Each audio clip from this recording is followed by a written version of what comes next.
नमोस्तु गुरुदेव।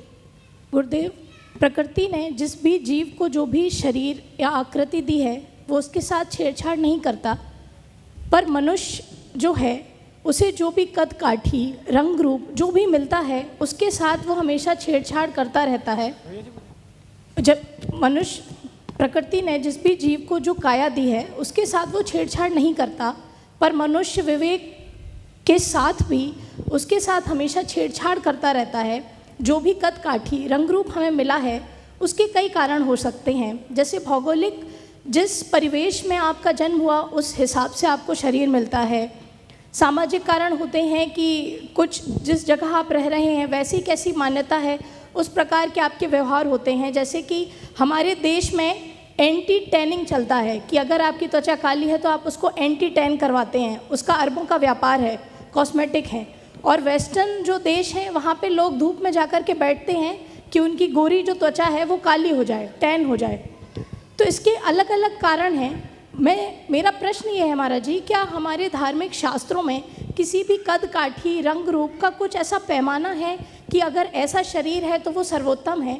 और दूसरा ये कि इन सब कारणों में हमारा मानवीय विचार इसके पीछे क्या होना चाहिए? नमोस्तु गुरुदेव। देखिए, बात बिल्कुल सही है। प्रकृति ने हमें जिस रूप में जन्म दिया है, कायदे से हमें उसी रूप में रहने का प्रयास और अभ्यास करना चाहिए।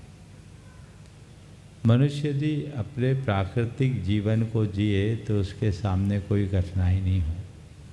संसार में जितने भी प्राणी हैं वे अपने प्राकृतिक रूप में ही अपने वास्तविक सौंदर्य को अभिव्यक्ति देते हैं। जहाँ तक गोरे और काले को सुंदर असुंदर मानना, ये हमारी भ्रांत धारणा है। सौंदर्य तो आंतरिक होता है और कई कालों में भी नैसर्गिक आकर्षण होता है और कई गोरे भी अशुभग दिखते हैं।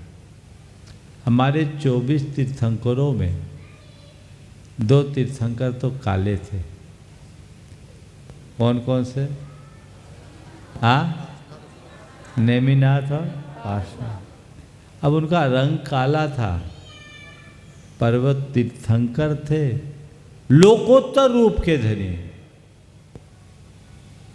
ये इस बात का सबल प्रमाण है कि कद काठी या रूप रंग का संबंध आंतरिक व्यक्तित्व से नहीं है। अंदर की पवित्रता ही हमारे आंतरिक व्यक्तित्व को निखारती है। क्योंकि मनुष्य है वो अपने प्रकृति में जीने का आदी नहीं बचा और आज के वातावरण ने उसे विकृति की ओर और आकर्षित किया है। और फिर वर्तमान में तो कंज्यूमरिज्म है, उपभोक्तावादी मनोवृत्ति के परिणाम स्वरूप नई नई चीज़ें आ जाती हैं और आवश्यकता और औचित्य के अभाव में भी लोगों में आकर्षण उत्पन्न करके ऐसी चीज़ों का प्रयोग करने को प्रेरित किया जाता है।